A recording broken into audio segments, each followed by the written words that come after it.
আসসালামু আলাইকুম, কেমন আছেন সবাই? আজকে তেলাপিয়া মাছ দিয়ে শুটকি দিয়ে রান্না করুন।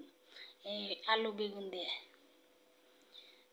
মরিচ দিলাম, হলুদ দিলাম, শুটকিগুলো আগে দিয়ে একটু ভাজা ভাজা করছি তেল দিয়ে। তারপর মশলাগুলো দিয়ে দিলাম, দিয়ে একটু লবণ দিলাম, দিয়ে একটু হালকা পানি দিয়ে দিছি। তারপর লাইড়ে সাইড়ে একটু কষায় শুটকি গিলে মশলা গিলে কষায় নিলাম। তারপর সবজি দিয়ে দিলাম, কপি, কদর, একটা কচু, পাঁচমিশালি। তারপরে আবার আসলাম, লাইড়ে সাইড়ে দিলাম একটু, দিয়ে পরে একটু পরে আবার আসলাম, দিয়ে একটু লেড়ে সেড়ে দিলাম।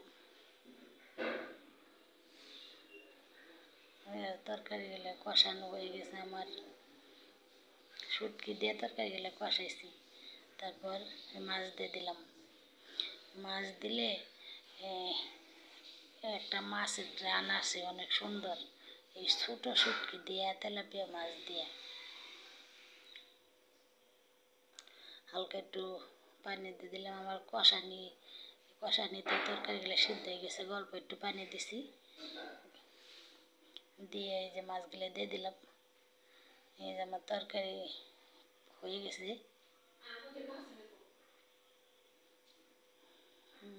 তরকারিগুলো হয়ে গেছে। তরকারিগুলো এই মাছের মাথা দিয়ে শুটকি দিয়ে এভাবে রান্না করলে অনেক টেস্ট হয়, মজা হয়, ঘ্রাণ আসে খুব সুন্দর।